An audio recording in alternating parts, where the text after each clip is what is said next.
Hi, you're out here today with Cory's Lawn Service, and it's about that time of year to activate water. So, nice 75-degree weather day. The next 2 weeks in the forecast are looking like we're not going to be having freezing weather in the night, so it's about time to get some water on the lawn. So, I've seen a lot of people do this wrong, and it's pretty simple to activate your own water if you choose to do so. So, what you need to have for it is a flathead screwdriver, not too large of a bit because it just needs a small test clock. And you also need a water activation tool. I choose to put an LED light on mine so you can see down the tubes and you don't have to get on your hands and knees to try and peek down there. So just a suggestion if you want to duct tape one of those to it.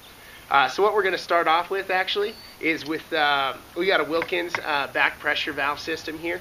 And in this system here, this is what most homes have. We are also dealing with 2 drains only on this system.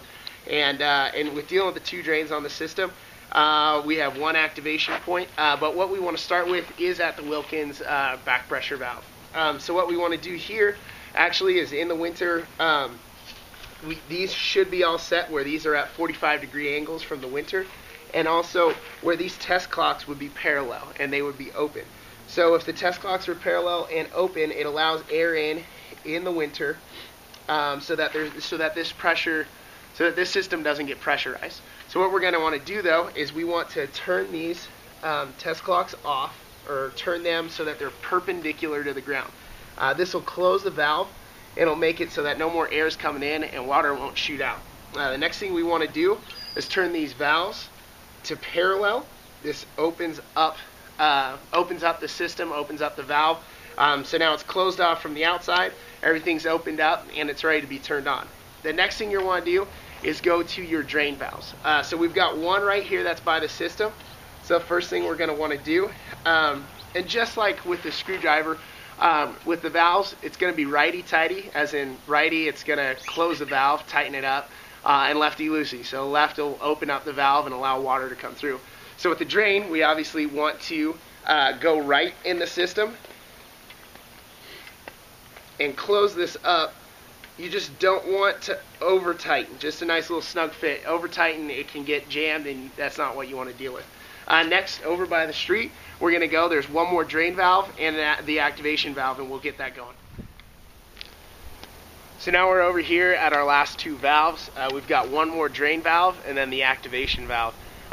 Normally, it should be safe to assume that your activation valve is going to be the closest one to the street, but this isn't always the case. So we'll just kind of take a guess. We're going to want to go obviously to the drain valve. Got the flashlight on now. And then we're going to go again, righty-tighty. Yep, that is the drain valve. So obviously, if that was the activation valve, it would already be fully right, so you want to be able to turn it. So that's kind of how you know.